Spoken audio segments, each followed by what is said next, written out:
আজকের দিনটা বড়ই তাড়াহুড়োর মধ্যে কেটেছে আমাদের। পুজোর প্রস্তুতি নিতে হবে তো। বাড়ির সবাই মিলে একসঙ্গে বেরিয়ে বাজার করতে যেতে হবে, ঠাকুরের জায়গা গোছাতে হবে, অনেক কাজ। পুজোর দিনগুলোয় মনটা যেন কেমন কেমন করে বাড়ির জন্য। এখানে থাকার যেমন সুফল আছে তেমন কুফলও আছে।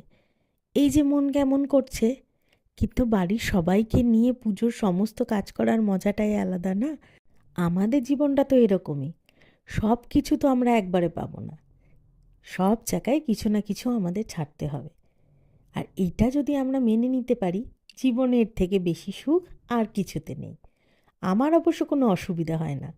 ছোটবেলা থেকে মায়ের হাতে হাতে আমি ঠাকুরের পুজোর সব কাজ করতাম। আমার খুব ভালোই লাগে। তাছাড়া আমি যখন ওখানে থাকতাম, আমার কোনো কাজের লোক ছিল না। আমি নিজের কাজ সব সময় নিজে করতাম। নিজের বাজার, নিজের রান্না, নিজের বাসন মাজা, নিজের ঘর মোছা সব নিজে করতাম। সেই জন্য এখানে এসে আমার তেমন কোনো অসুবিধা হয় না। আমার আবার দৈনন্দিন কাজগুলো কেউ যদি করে দেয়, তাহলে আমার বড্ড অসুবিধা হয়। এখন বেজে গেছে রাত 1:15। পুজোর প্রস্তুতি এখনও চলছে। এই কাজটুকুনি করে আমি যাব ঘুমোতে।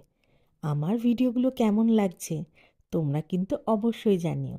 আর ভালো লাগলে আমার পাশে থেকো। তোমাদের পুজো কেমন কাটলো জানাতে ভুলো না কিন্তু।